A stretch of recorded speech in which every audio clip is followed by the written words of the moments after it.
Hi, my Astro family. This is Lada from astrolada.com, here to talk about transits and how to use transits for predictions. And I promised you that I'll be doing some interesting videos for you, more in depth astrology, while I'm taking a sabbatical from monthly and weekly videos for a couple of months, 2-3 months at most. And I've been preparing for my seminar in my retreat in Bulgaria, which will be about predicting. And I decided to share some quick insights about transits for all of you aspiring astrologers or people who want to know more about their future and to understand the coming period. But first of all, I have to say that no one can predict with 100%. It is not given and allowed for us yet to do that. Like my teacher Ernst Wilhelm says, according to the ancient scriptures, it's not going to be it's going to be another 5 or 4,000 years before we can see fully the future, when we go into the golden age, because we are not ready for that. Imagine if you knew that your partner's gonna die when they're 55. You can't enjoy anything in your life. Or you knew that a business you're starting is going to bankrupt 20 years down the line. Again, what's the point? You're not going to enjoy anything about it. But we can see the astrological climate. God or the universe is allowing us to guide us in certain direction, to guide us our steps, because we're thrown here into this world when we get born without we totally forget who we are. We forget where we come from. We forget our true family up there. It's not up there, it's around us. We forget that we're immortal cosmic beings. It's like being thrown out from the castle of the gods down into the pits of vipers. And this world is quite, you know, uh, dog eat dog, especially the lower the vibration of consciousness is of a person, the more negative things happen, or the more difficult reality they have around them, they create around them. So we need certain guidance, and astrology is what God allows us. And there are other tools as well. There are dreams, there are tarot cards, there are psychics that help us, there are healers that God can send us, but we're not allowed fully to know the future, as this is going to be detrimental for us. We're allowed to know, for example, what should we work on in the next 1 or 2 years, where to put our energies. Is it a season for partying, or is it a season for resting, or is it a season to take a break from work, or is it a season to move forward because everything is going to open so easily? And when you align with those energies, with the seasons, like the Bible says, there is a season for everything, for marriage, for death, for happiness, for sadness. And when you know what kind of season you're coming into, you can prepare yourself. You can wear your umbrella if it's a rainy season, or you can put on your swimsuit rather than go with woolly and Uggs to the beach. It will make you feel so uncomfortable when you're trying to do the wrong thing at the season you are in. And it's not going to change your fate or anything. It's not going to uh, transform you suddenly into, from here to here all of a sudden, if you know those things. If it's not in your fate to be multi-billionaire, knowing your astrology is not going to shift that. But you can go with the climates, with the weather that is astrologically for you. And of course, transits show that. And when you go like that, it's like trying to paddle downstream. And yes, the stream sometimes can get rough. Sometimes it can be very peaceful and pleasant. Sometimes there can be, all kind of different unpleasant views or pleasant views around your experiences. But at least you're not doing this trying to go in the opposite direction and cussing your life and hating your life and cussing God and the universe. So this is what we use astrology for. It's allowed for us now within such, parameters, rather than on this day you're gonna marry this person, that's their name, you're gonna have, you can still see that you're more likely to have more children or less children. But transits in particular can be used to predict what is the astrological climate. Say, for example, next year might be a good time for someone in specific to save more. And if they save more consciously, then if Saturn is transiting their second house, they're not going to have, and if they prepare their state of consciousness to be in a more frugal, in the more conservative, in the more preserving state, with assets, with their values. This is what Saturn requires when it transits the second house, for example. Then when they're prepared mentally for that, it feels like exactly what has to happen. It feels like you don't resist that if there is some restriction financially, you don't resist, and if there is, and people start thinking more negative about resources, they feel more fearful about loss of resources. But when you're prepared for that, you're like, ah, perfect. I'm in perfect timing. Currently, I'm meant to learn lessons of how to be more, how to streamline my resources, how to be more responsible with that. And when you take that state of consciousness, you don't bitch and complain, oh, it's so hard always with finances, so money, it's never been worse. Of course we still do. I still bitch and moan. I see, oh, Mars transiting, and I still throw a fuss. It's, we're humans after all. But you don't create such a drama, because you almost notice like, oh, we're like actors in a play here. We are and now it's time to play this scene, so I'm not gonna take it so dramatically. There is a plan for it, it's all organized. So obviously someone is looking out for me. Obviously someone has prepared a step-by-step plan for me. I'm not thrown to the dogs to walk blind. And this is what astrology helps us with, and especially transits. There are methods that you can predict more specifically, but we're going to talk about transits now. And what are transits? You have your birth chart, you're born with it. It's like a picture of the sky. The moment you're born, bam, Venus is there, Saturn is there, in that constellation, in that sign. It stays. You're born with this, but this is like a continuation of your previous lifetime. These are the qualities, your default settings, as they call them. There might be great default setting, there might be very shitty default settings. If they're more shitty, you have to consciously work on that. If they're very great settings, your life might be quite easy, but quite boring as well. uh, but what happens is that the transits, though, the planets continue to move after you're born. They move around, they backwards, forwards, they do their dance around. And it's like your horoscope, or the picture of your planets when you're born, they stay stationary. And then those planets continuing to move, they every time they move over a certain point in your horoscope, they trigger something in you. They trigger your default settings to challenge them, to make them unfold their default settings that are full of talent and potential. A transit goes over, say, another planet in your horoscope that is stationary, that promises artistic skills, for example, and it triggers it, and all of a sudden you start painting, you start singing, or whatever.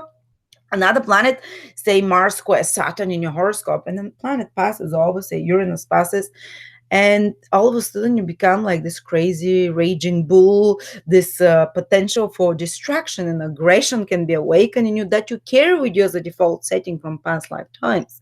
But then the transits awaken those actions, awaken those good, positive or negative.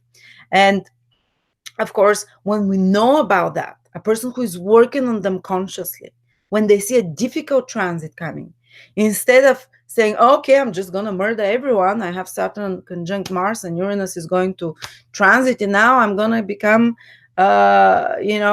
crazy, suicidal or murderous person. No, this, you don't give your power away to the planets. It's not the planets that make you do those things. The planets are just the hands of the clock. The clock does not create time. The clock indicates time. The same way with planets don't create when they transit those things in our life. They're just the clock of the hands of the divine mechanism of God. They're just the manifestations of invisible energies that unfolding within us as part of our destiny, as part of our karmic path. When we come into this lifetime, we come with those, these preset things that have to happen, and certain experiences and certain behaviors, and they indicate when it's time for us to naturally, positively or negatively manifest something. And of course, when it's positive, we put more into it. When it's negative, we try to curb it, to have some self-control, to do some self-work on us. But the transits that we have to use, I always advise you, use the conjunctions are the most important one. This is when a planet, say, this is your horoscope, and you have here the sun in Cancer, Venus in Mercury in whatever, your planets all over. These are the 12 signs. And another planet is transiting. The planets continue moving. Those are the outside planets, like the current movement of the planets. You're stuck with this picture of your horoscope. It stays always the same. Of course, you can work on yourself to enhance the positive indications and to minimize the negatives and to turn them around. But when this is going to happen is when the outer of the planets that are moving pass over the position of one of your planets usually. And say the most important is when it passes exactly over it. Say Jupiter is going over here. This is moving Jupiter, and when it passes exactly over your sun, something big will manifest in regards to what the sun represents in your horoscope, like career, important man, in the house that is in, you know. The other most important transit to always look at as aspect is when a planet passes opposite the position. Say you have Mercury here in Virgo, the opposite sign is Pisces. So basically opposite it, say we have Mars transiting opposite, exactly 180 degrees. We call this opposition. It's direct confrontation. And the difference with the conjunction, for example, is when you have conjunction transit, is that often the actions that you take the actions. The conjunction has an energy of action, the energy of the sun. So it's kind of self-inspired things that happen. Usually you take the decision to change something, to do something different. With the opposition, when you have a transit, often something outside of you challenges you. Often something outside of you makes you see a different part or situation, or suppresses you, or sometimes helps you. It's considered again a challenging aspect, because even if the other person or the outer circumstance that is coming to change something in us, to help us upgrade, or to help us manifest something, or to help us see our certain destructive part of ourselves, it's more challenging because we don't want to do it consciously. We might feel like we're not ready. We might feel like we're pushed into something, and we might have to compromise. We might have to, to incorporate a different perspective. It's certain aspect of work. There is direct confrontation, like someone coming and saying this and this to you, and it might be, and it might be not a person, but a circumstance that happens that pushes you in certain direction. And then the other most important aspect is the so-called square. Oh. Say you have Mercury in Pisces, in Virgo, and then you have, what is it? Let's say you have Uranus in Sagittarius. This is how do I give you this? Sorry, don't pay attention. It's a music, whatever I have around to clean.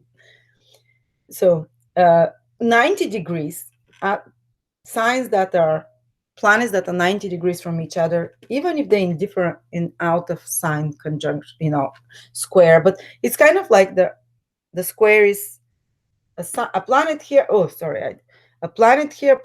Maybe you'll see it more clearly if I do it like that. Say you have a planet here, Venus, and a planet here, Saturn. Here we go. They're at the 90-degree angle. And this is a challenging aspect again, but these are very important aspects, the conjunction, the opposition, the square, because they make the really big changes in our life. They feel more challenging because always making a big change requires more energy, requires more, just like an electron, like an atom, the electrons around it are always circling in the same orbit.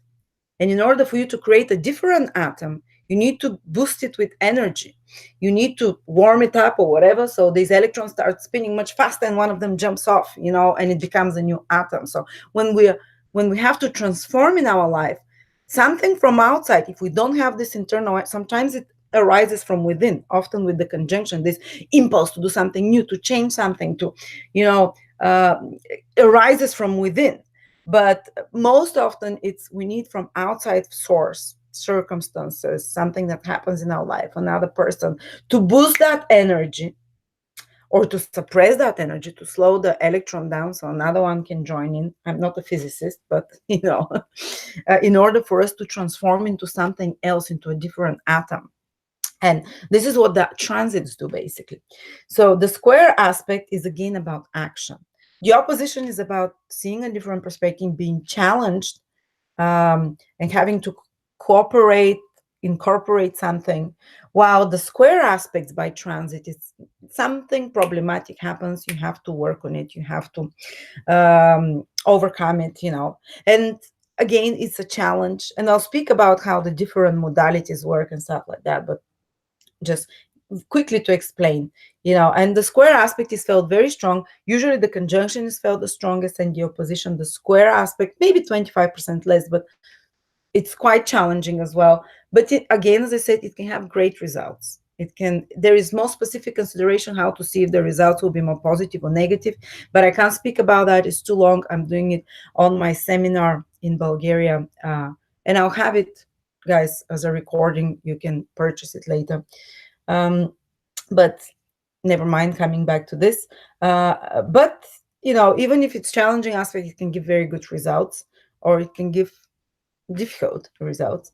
And then the other aspect that is very powerful is the trine. The trine is when planets are respecting each other 120 degrees. When a planet, say Venus, is here, and a planet, say Saturn, is moving here, 120 degrees from it, or here. It's usually in the same Earth, the same element. Venus is in Earth. When Saturn or another planet is in Earth sign, it's a trine, transit by trine. And it's very helpful. Actually, even when the sun's rays come on the Earth under 120 degree slant, it's the most auspicious for the plants. When they come directly above it, which would indicate, the opposition, for example, it's more damaging, it's more harmful. But when it's at 120 degrees, is the best time for things to grow. And the trine is about growing stuff. The trine is about, definitely, the opposition has the nature of Saturn. It challenges, it kind of makes us stop and slow down and think about a different perspective. The square has the energy of Mars. Something aggravates us, frustrates us, and requires us to act in a different way. The trine has the energy of Jupiter. Something grows, something expands. So when there is a trine, and the conjunction has the most powerful energy, as I said, it can act as all of those combined. Squares, oppositions, it can be at all. But it's usually, the conjunction is like the sun, something new is born when there is conjunction by transit. Well, with the trine, something is growing. You're seeing results, you're seeing rewards, so you're growing something. And the trine is much weaker for most planets when they're transiting another planet by trine. You're not going to feel it so potently. It's not going to shake your world. You're not going to be a different person after that, unless it's Jupiter's trine. Jupiter trine, as an exception by the other planets, is as powerful as conjunction and opposition. Actually, Jupiter's trine is stronger than Jupiter's square. Just in that, this is something from Vedic astrology. It does work. The trine aspect of Jupiter is very powerful in a positive way. So I wanted to speak a little bit about, how the transits, why, I can't speak about each planet transiting and what it means, but some of the most important transits to always look out for are the ones from Jupiter onwards. And I want to share my screen. And if you don't know how to see your transits, if you're very newbie to astrology, I have all those tools in my website. You can go to Astrology Home, you see, and there are two places where you can watch transits. One is personal transit calendar, but I want to first show you the free birth chart and transits, because here you will see calculated your most important transits. So I'm gonna quickly put, a few my details.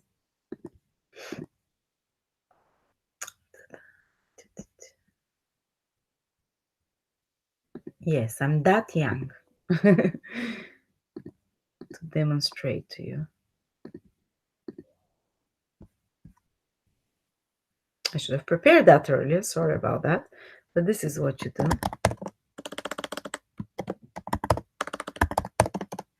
Basically, you choose your city from here. This is mine. And this is the chart that you're generating. And if sounds like Japanese to you, don't worry. This is your birth chart, how it stays always. But below that, I have programmed that your all transits will be calculated. All the most important transits. And as I said, all the most important transits are from Jupiter onwards. So the transits of Jupiter, the transits of of Saturn, of Uranus, of Neptune, and of Pluto.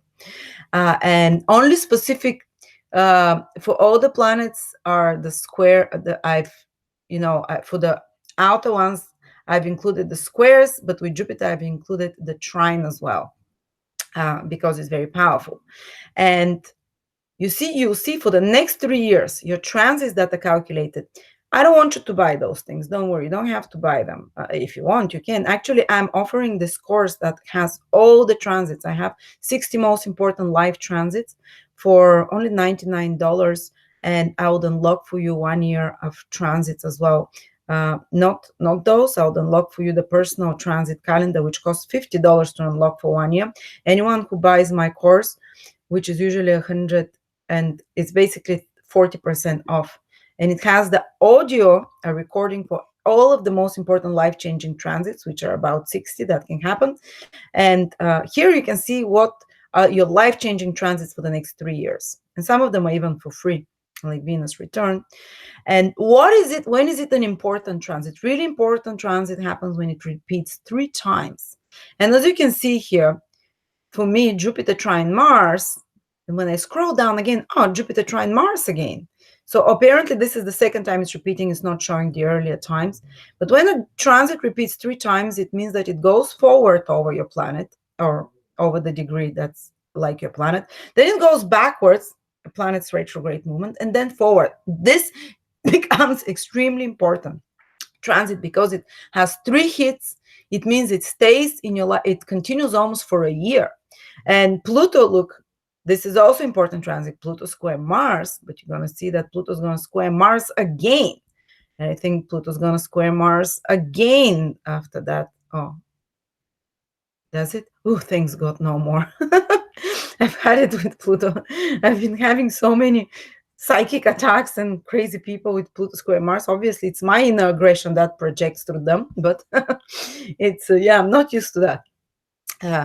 And I'll tell you after that what each planet requires from us, what it wants to inspire us into doing. But first, I want to teach you how to see, so you can go here and look for the next 3 years. What are your life-changing? I've included here only the life-changing transits, the ones that make a difference, the ones that you will really feel are. And if you want to, you can buy them one by one, or you can read online what each transit means, and you can see. And usually the influence of a transit starts from the first time it hits till the last time.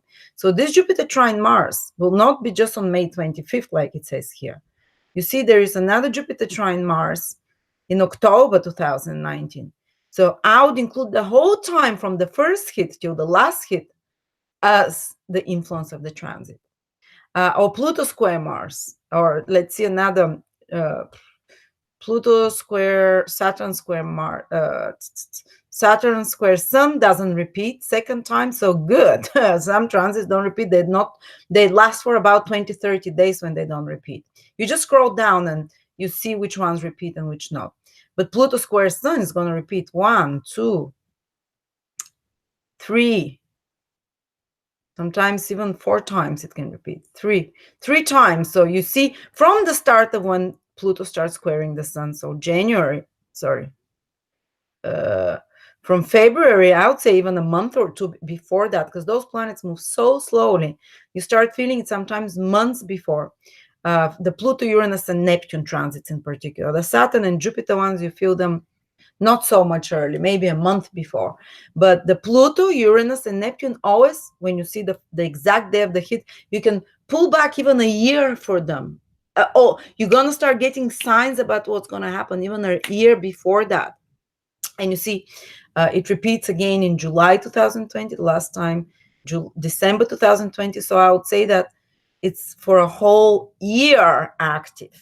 The most intense, but it's acting the year before that and the year after that, when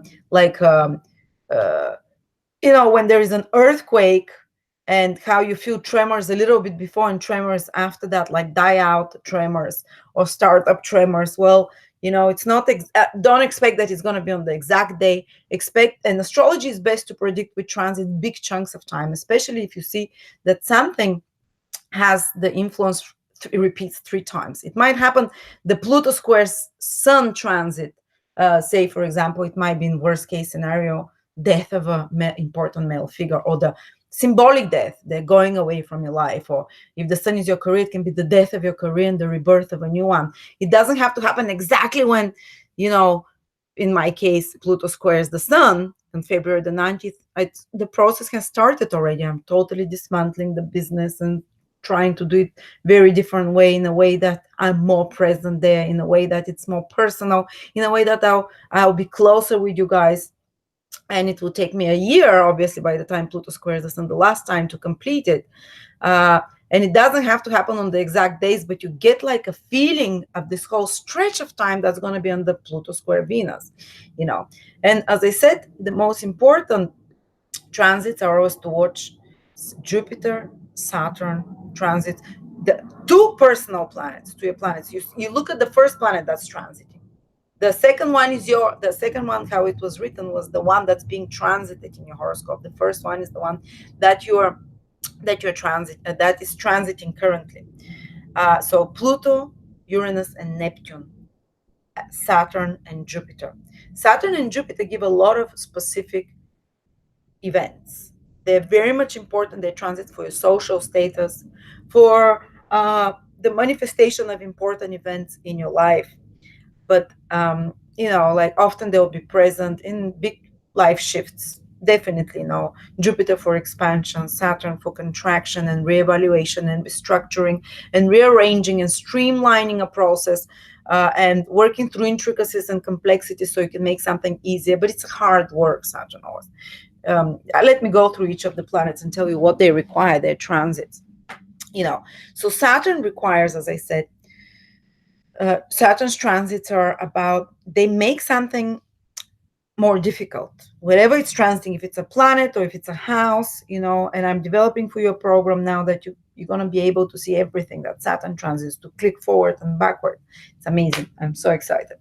So Saturn transits requires to, something is, if, for example, has become too complicated in our life. And Saturn really increases the responsibilities there. So you can just come to a breaking point and say, no, enough is enough. I need to systemize it. I need to make it easier. I need to make it more efficient. Saturn is trying to teach us not only to work hard, to work smart.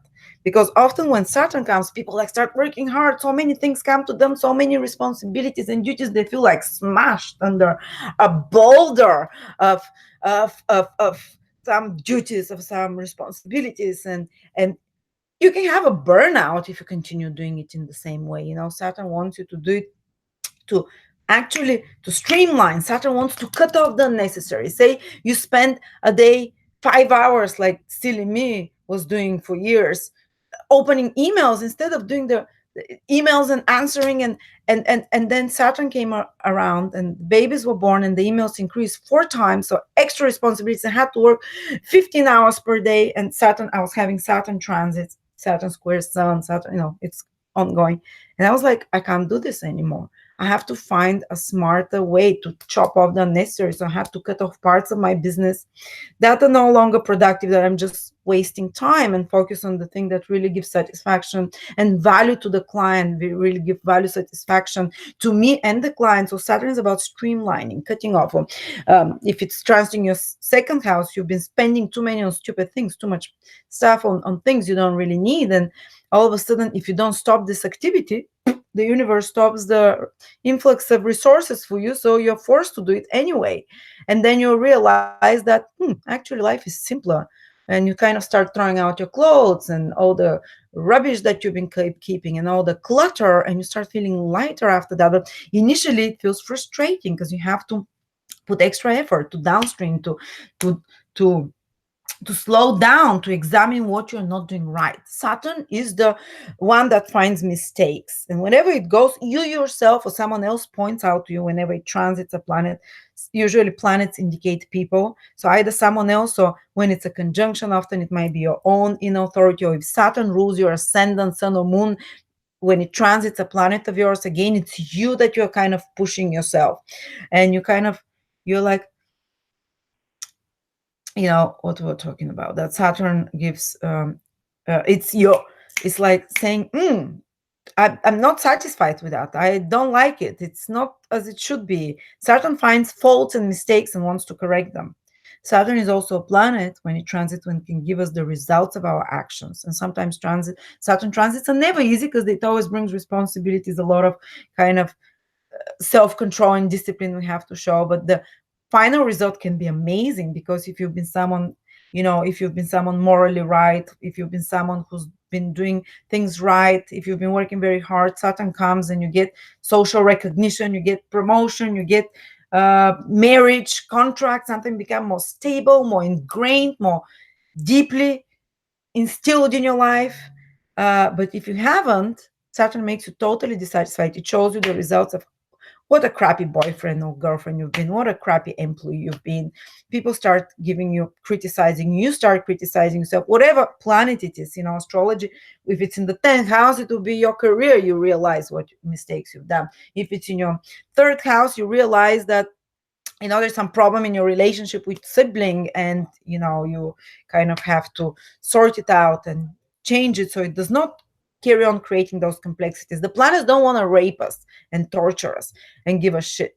The planets indicate that the time is ripe now for Saturn in particular, is to do things, to learn to things more practically, to learn to downsize, to learn to throw out the unnecessary, to learn to do something in a more practical way, to come down to do some work. And often when Saturn transits, we do a lot of hard work. But the ultimate goal is to work through the complexity of something that we're doing wrong, that we're doing not wrong, but maybe not most efficiently. And then to practice it over and over, the new thing the new system or structure that we're creating. And then when Saturn transit finishes, usually within 1 year, after 1 year, we're so much, um, we've learned it by heart at that time. We no longer have to put effort. The thing, it first frustrates us when Saturn starts. We're like, oh, this is not working. I cannot carry on working like that, or I can't carry on in that relationship like that. It's just shit. We have to work through something. You start changing something, and you start changing something, and you start working really hard, for example, on your career, so you create a new structure so you don't have to work as hard after that. And when Saturn transit finishes, if you've done your homework, if you've really worked through the complexities, then you come to a place of things are so much easier, things get done much faster. Saturn is the planet of time. It wants to teach us to conserve time. It wants to teach us to value, to do the things that are only most valuable rather than waste time around. And that's why people start feeling like, oh, there's no time, I'm getting old, when they're having Saturn transit, or they start feeling like there's no point in everything, we're all gonna die, or and because Saturn tells you, what are you doing? You're wasting your life, you're wasting your time, you have to compress it, you have to cut off all the unnecessary things, streamline it. Anyway, this is what Saturn wants. I'm going to, if I longer have 10 minutes. Jupiter wants to expand. Jupiter wants to bring us new knowledge. Jupiter is the planet of wisdom, of knowledge, of expansion, new understanding. When Jupiter comes by conjunction, by trine, opportunities come to us. And it's not because God said, "Ooh, now I'm going to give you opportunities." No, it's because something shifts within us. We're ready to open ourselves to higher perspective, to see things from a bigger picture, from a higher level. Because we open ourselves to advice. Jupiter is the planet of teachers, psychics, astrologers, or coaches, inspirational books. When you have Jupiter transits, all of a sudden on your Facebook or everywhere you go, you start noticing things that are inspiring, things about people who have succeeded, things about people things that and people that make you start believing that it's possible, because you're ready internally for expansion. So you start seeing for example, when I had Jupiter trine Venus, I didn't meet anyone, but this is when I started, and my Venus is in the third house, sibling, and both of my siblings started having amazing relationships. One at 35, the other one at 15. And I was stuck in crappy relationship, unhappy. And I started noticing how happy they are, and that it's possible to have happiness in love. It's possible to have a relationship where constantly together, it's not karmic, you're not working on hard issues, when you're really soulmates. And I started believing. And then the next time my Venus was triggered, planet of love, bam, but Jupiter makes you start believing, makes you start seeing there is a bigger option. And often within the transit, you start attracting the thing that you start seeing different perspective about, believing more in. You can expand career, whatever it is, but it gives us growth and understanding. Then these planets are always important. The most important if they repeat 3 times. Jupiter and Saturn do not always transit the planet 3 times. Sometimes they transit just once. Then the influence is shorter. But if they transit a certain house, so they're gonna be usually there Saturn for 2.5 years, Jupiter for 1 year. So we get those. Jupiter gives us 1 year to expand in 12 sectors of our life over 12 years. And Jupiter, so and by inspiration, to grow by inspiration, not by force. Saturn grows us by force, by dissatisfaction. We're not happy about there. It's a tamas planet. Tamas means that it wants to fix what's wrong. Jupiter is a sattvic planet. Sattvic planet means that it makes us act out of inspiration because it feels good, because it's inspiring to do it, because it comes easy and it just flows. Saturn is like, you're not doing this right. And we need both. We can't always be raped into doing something differently and to grow. It's gonna be so horrible if life was like that. And you always see where Saturn or Jupiter are in the horoscope, and you follow those from your sun, from your moon, from your ascendant, what houses they're activating. You can do some growth there. You can really improve the circumstances of that area of your life, even if they're making challenging aspects from that house. Doesn't matter. Anyway, Uranus, what it wants to from us is awakening us to totally new things, like outwardly. Uranus, it shakes us out of this world. Its tarot card is the Tower, so everything can turn around. Of course, the Uranus conjunction, you can be the reason that you change everything around. You say, that's it. That's Uranus is the planet of authenticity. Whatever does not feel authentic, you kind of throw it out. Uranus is the planet that cuts cords unapologetically. If say you're having Saturn in the 7th house transit and you break up with someone, while Saturn is still in your 7th house, you might for a couple 2-3 years be still feeling sad for that relationship. What did I do wrong? This heaviness. If Uranus transit the planet in your 7th house, bam. And maybe you've been pining for someone for 10 years. You haven't been with them for 10 years, but you're still like, that was the best relationship in my life. There is no, that nothing compares. And then Uranus passes over the planet in your 7th house or whatever, and you're like, you wake up and you're like, I don't care about this person.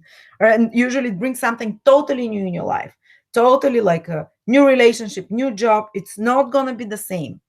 And Uranus requires us to make change. And Uranus is the awakener, the creator of new things. It can be very disruptive. It's opposition squares can be more disruptive because we are forced into those changes then.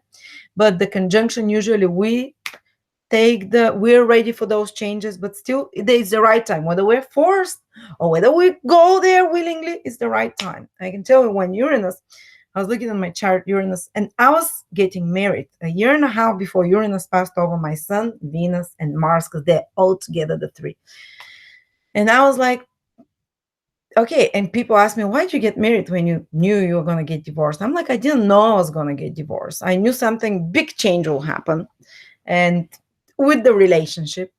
And I was hoping that that's going to be that I actually start being more in love with my partner. You hope for the best. And I was hoping that there was something that was still lingering from the past, and I was hoping Uranus will cut those cords. Well, it happened, but it also ended my marriage suddenly because it was a conjunction. I was like, I can't do this anymore. I'm leaving. I'm going to live in the opposite end of the world. It's like Uranus makes you intolerable of something that is not the truth, if it's not authentic, and gives you the strength to do something really crazy, to do something that will upset others that want you to be the same, but this is what you have to do. So some big radical change, new things, new ideas. I love Uranus transits. I mean, even when they're disruptive, I disrupted my whole life, but they usually fill up your head with so many ideas. Uranus is an air planet, mental, so it always happening here. You're having like flashes, eureka moments. You wake up and suddenly you think differently. You don't have to study about it. You don't have to. It's like a lightning bolt. You wake up one morning, you're like, that's it. I'm done. And I remember Uranus transit my son. That was the day an old boyfriend died, and not on the exact day, but that was the months, 2 or 3 months before Uranus transit my son. And I just woke up bolt straight and I said, I'm done with England. I'm done with my marriage, even though it was a very decent, well to do marriage. We were not fighting, we were trying for a baby, even. And in the split second, I was like, okay, I can't do this. It's like suddenly I realized I was living a lie. I need to go and do something else. And usually those outer planets, Uranus, Neptune, and Pluto, they they not force you, they almost like you don't have control over what's happening.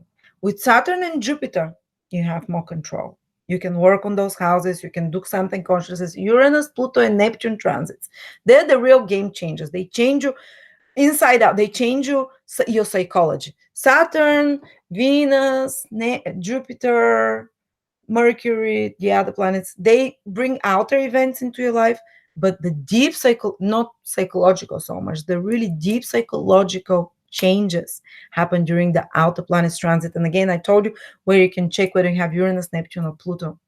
And Neptune is about realizing that you don't have control of that, realizing that you're not, it's like, especially hard Neptune transit, it's like you're being on a boat in the ocean without sails. And these are moments when you have to surrender. These are moments that when you're trying to control things, it's not going to happen. When things don't happen like you expect them, when things don't, they're not surprising, but they're not, you imagine one thing will happen, another thing comes out, and actually something better you find out that something better comes out. But often we're full of illusions during Neptune transits. If you see that you're having Neptune transits, you'll notice that during those usually Neptune transit lasts almost 2 years. It repeats 3 to 5 times sometimes. So from the start till the end, you'll notice that there is like a chunk of your life.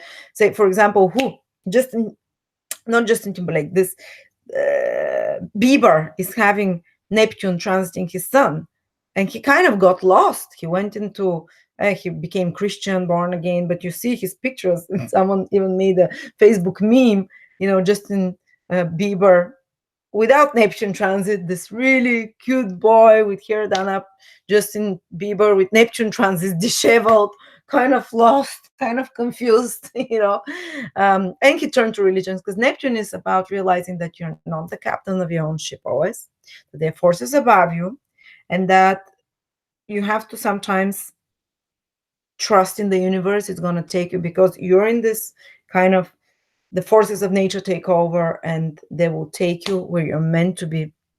And the more you try to control during Neptune transits, the harder it is. You need to have some system, because otherwise you can go into mental asylum. I'm kidding, but it's trusting higher power. And often during Neptune transits, you are not, even when you go to astrologer or to a counselor, especially hard Neptune transit, you are not allowed to be taught, to be given direction. Almost like you can be told that something is coming, but somehow I've often seen people that come to psychics when they're having a hard Neptune transit, and the psychics cannot tell them what's happening.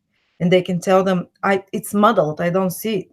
It's almost like you're left without direction when Neptune is around, so you can turn to a higher power, so you can realize you can't do everything always alone, and that you have to turn to higher power. And it often after Neptune transits, when by the end of the Neptune transit you're taken wherever you're supposed to be, so you've been crossing the ocean or whatever, and you thought you were lost forever. And then at the end of Neptune transit, usually you reach the shore, and you see, sometimes it might be a year after the Neptune transit, and you see where it took you, that journey, and you're like, wow, thank you God, it took me the right place. Why didn't I trust the universe? Like oftentimes I see women with Neptune transits that they pine for someone they can't have, or even a man, and they're like, I want to be with this. And sometimes I've seen someone go through 6 years of Neptune transits, and they pine for someone, and they can't be, it's a married guy or something, and then They're like, why can't I be? I only want them. I don't want anyone else. And then Neptune transit finishes, and they're like, was I in a spell? How did I even like this guy?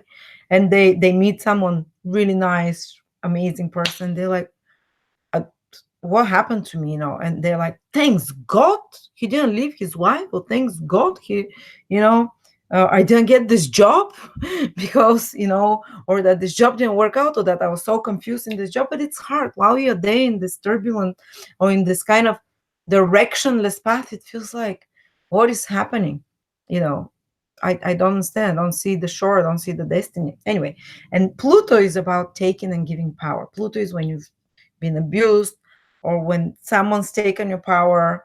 Say someone told you as a child, you know, you're stupid, you're dumb. And now Pluto starts coming in. Again, violators and predators come to you, and they start reinforcing something that as a child we can't react adequately. We become victims, or your parent, or whatever. Something. Everyone has someone that they abuse them in some way. They hurt them mentally, physically, emotionally. They took their power in some way. Even if it's like you were force feeding your child, or even if it was that you were trying to teach your child, no, eat that, you're going to eat that. That's again abuse of power of some sort. But as a child, you can't do anything, or there are much worse abuses of power. So Pluto transits come later on in life, and certain situations starts repeating. It's not the same as but you might, again, someone might start abusing or forcing something on you, and it's about taking your power back. And it's about, so usually a lot of very intense or predatory people come, but when you're a child, you let them do it. You can't react. Now you're from a higher perspective, you're older. Now you can take your power back and say, you're cut off. And Pluto is the biggest transformer. It takes almost 2 years to transit 3 times or 4 times over, 5 times over a planet. And by the time it ends, you're not the same person. You are like, it's the death and rebirth of certain aspect of you. When it's Venus, of how you do relationships. When it's the moon, of how you take care of your needs. And sometimes even there is like a literal death that happens around you, or a lot of things around death that you start noticing. Some molds, something that decay, molds. I'm having Pluto transits. My husband is having Pluto transit on his fourth house cusp, which is home, and we discovered black mold downstairs, and we've been sick for 6 months not knowing why. And Pluto rules toxins. So all those toxins, either like feelings, either like toxins in environment, toxins in our body, they start coming to the surface when you have Pluto transits. And it can feel very dark time. It can feel like decay, like death. But there it's like a healing crisis most often, because and you start hearing more about someone dying, or sometimes it might be even someone in the family. But it's not it's Pluto doesn't want to kill off people. Pluto wants you to awaken you to the process, the cycles of life, death and rebirth, and that when something dies, something new is born on its place. And to start thinking about life after death. That's why often when Pluto people have Pluto transits, they start reading about the occult, about astrology, to make a sense of something that feels so gloomy and pointless and meaningless, like death, because death is the ultimate thing we're so scared of, that's it. And you start researching and realizing that, oh, actually there is life after death, actually. And you start seeing a lot of rebirth transformations that are happening on a deep psychological level, but also you'll see it with your body. Things will start erupting on your surface. Like volcanic, Pluto is symbolized by volcano. Things erupt, some conditions of hell that are erupting, things that and you're gonna start noticing, even with sometimes like health issues that are very, like panic attacks. But these are all kind of toxins and poisons, emotionally or physically, that have been within you, that are erupting. And it's this healing crisis that I'm talking about. But it can carry on sometimes like a year or two. But don't be afraid about that. Of course, what you have to do is eliminate the thing that creates the toxicity. That's why we get put in these situations sometimes. Like we discovered malt, and we're like, okay, we're out of here. It's the poisonous one, non-stop sick for 6 months. How is that possible? But it's a confirmation. Yes, you have to move. You have to make a big shift, a big change, not to be stuck to this place. Anyway, I could talk for hours, and I wanted to talk to you guys to explain to you how the different planets, how the different signs, transits, what they force us into. But I'm not going to have time for this. I'm going to do it in the retreat. And I'm going to offer the recording after that. But if you want to know your transits personally, and I want to share your screen again, here it is. Personal transits. You go to this part of the website. When you go there, you go to, if you want to have them, you have only here for 7 days for free. So you can click in, log in. I'm already logged in. I will click here, and you can generate your chart, and something like that will appear. And mine is unlocked for 1 year, and you can add as many people as you want, But you see here that the most you see how many transits you have each day. It's crazy. They're like sometimes 10 transits. Ugh. But these are very short lasting. Look, they last a day or two. The Mercury ones are in green. The Venus ones are in pink. They're short ones. Unless Venus goes retrograde or Mercury goes retrograde, the transits are not life changing. They're just daily moods. And the Sun's transit are always 2-3 days. So these are just small things, Mars transit lasts about 5 to 6 days a week. You see, you will feel, because definitely during Mars, when it's easy transits, trines, sextiles, conjunctions as well, you have lots of energy. When it's hard transits, like square, oppositions, sometimes the conjunctions as well, you are irritable, you're angry. But this anger, this fire of Mars wants you to push to go and change something, because if we're too satisfied, we're not going to change things. Mars is a planet that wants to perfect things. In Vedic astrology is known as Brahmachari, which is somewhat like a soldier who wants to perfect, to improve something. But the really important life-changing transits that I talk in my course, 60 life-changing transits, are the ones that they're indicated below. You see, the longer ones, I've put them below. Sometimes they show a bit higher, but here you see Uranus. All the transits from Jupiter onwards, especially Uranus, Neptune, and Pluto, these are like biggies. And when you click on it, you're going to learn what it says, And if you order this course, the 60 most important life-changing transits, which is $99, you get unlocked for you 1 year of those transits for you. So you can also know your small transits and the long transits. And there is a meaning about each one with deep explanation, So you see, obviously you see when it's really important time for you, when you see a lot of those lower transits, Pluto, Uranus, Jupiter. Look at my husband, Saturn, Jupiter. Big changes. We're changing continents, we're changing everything, we're changing the business. Obviously something important is happening here. Even if you don't know astrology, you see so many of the outer planets acting, and sometimes you just have some of those, mostly those shorter transits. Then it's more mundane. You don't expect life shifting changes. But anyway, this is how you can see it. And yeah, check out, there is this course is usually 140. It was, now I've put it down to 99, and at the same time I'm offering you $50 a free transits, your own personal transits for one profile to unlock for it. But when you purchase it, you have to send me the email that you've registered here with, so you can unlock and read all your transits.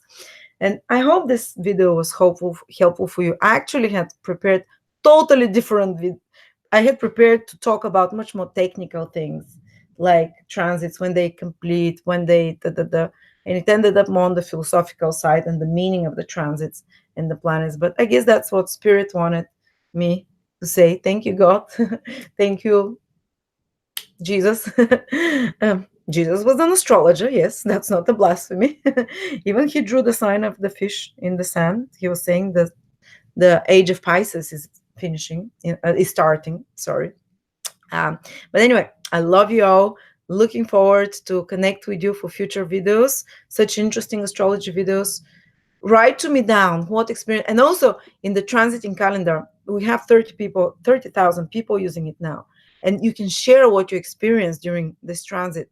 And there's so many comments, people sharing, oh, this is what happened to me, this is what happened to me.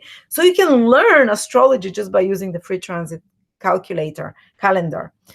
So I love you so much, and I will see you soon.